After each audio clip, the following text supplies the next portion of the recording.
When I kissed Charlotte for the first time, I didn't know it would change everything.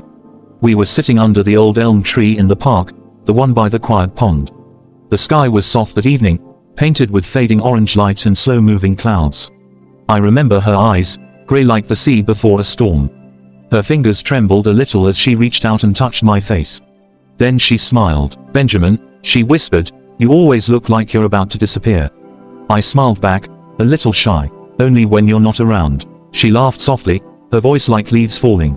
Then I leaned forward and kissed her, gently, afraid of breaking something delicate. It was our first kiss. Warm, careful, and slow. But a week later, Charlotte got sick. At first, it was small things: tired eyes, a cough, a slight fever. We didn't worry. "People get sick all the time. Probably just a cold," she said with a shrug. She always tried to make light of things, like she didn't want to trouble the world with her pain. But the cough got worse. Her eyes dimmed, her skin paled. When we finally went to the hospital, they ran tests. I still remember the look on the doctor's face, tight-lipped and heavy-eyed.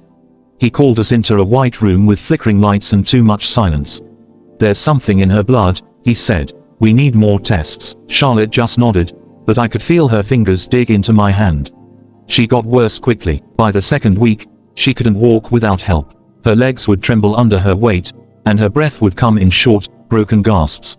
Her laugh was quieter, her words slower. "I think," she whispered once as I tucked a blanket over her, "that kiss was cursed."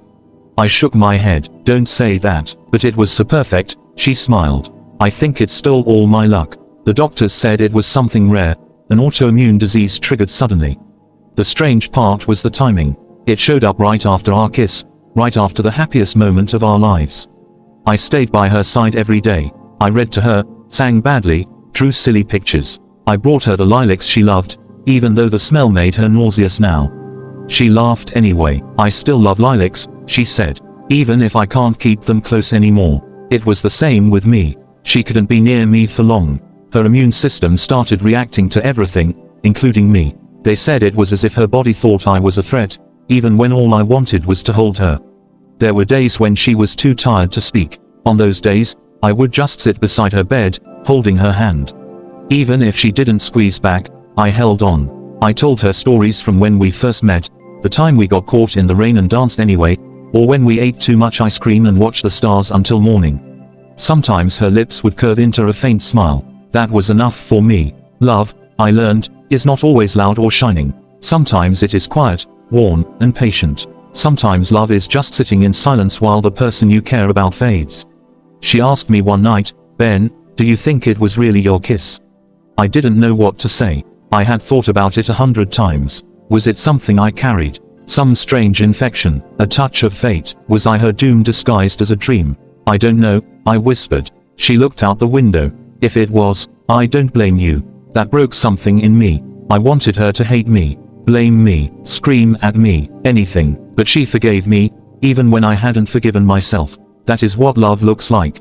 A reflection in pain, a kindness that endures. I stopped kissing her. Even when she begged for one last kiss, I shook my head. "No," I said, "not until you're better." "But what if better never comes?" she whispered. I turned away. I couldn't bear the weight of those words. I chose distance over desire. I chose her life over our love. And I hated every second of it. The worst part wasn't the disease.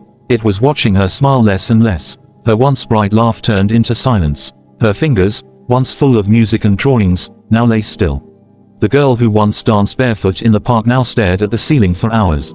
But when I sat beside her, she would still reach for my hand. "Thank you," she said once, her voice almost gone.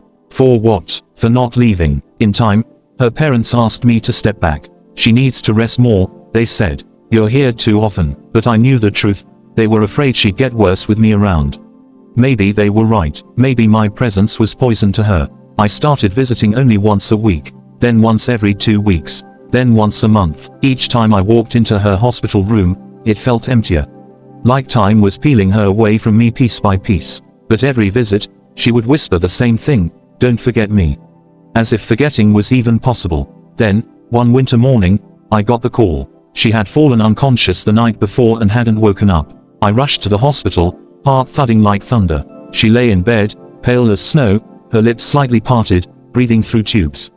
I sat beside her and took her hand, for what I feared would be the last time. "I'm here," I whispered. "I never stopped loving you."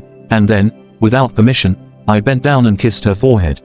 She stirred. For the first time in days, her eyes opened slowly. She looked at me. Her lips moved. I leaned close. "Still cursed," she murmured, smiling weakly. Tears rolled down my face. "I don't care anymore," I said. "I'll kiss you 100 times if it means I get one more smile."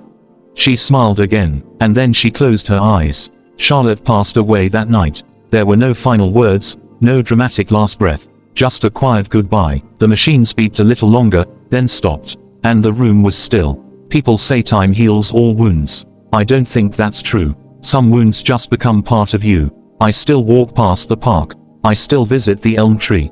I sometimes bring lilacs and sit there alone. Sometimes, I think I feel her beside me, her hand in mine, her laugh in the wind. Maybe I gave her the kiss that changed everything. Maybe it was fate, not fault. Or maybe love, true, deep love, comes with a price. A reflection of pain, a whisper of sacrifice, and a memory that holds you forever. It's been 3 years. I still see her in my dreams. She stands beneath the elm, healthy and whole, barefoot in the grass. I walk toward her, and she opens her arms. I run into her embrace, and for that brief moment, there is no sickness, no sorrow, no separation. Just the warmth of love, timeless, pure, and endless. I wake up crying, but I smile too, because in dreams, love lives on, and in the quiet places of the heart, so does Charlotte.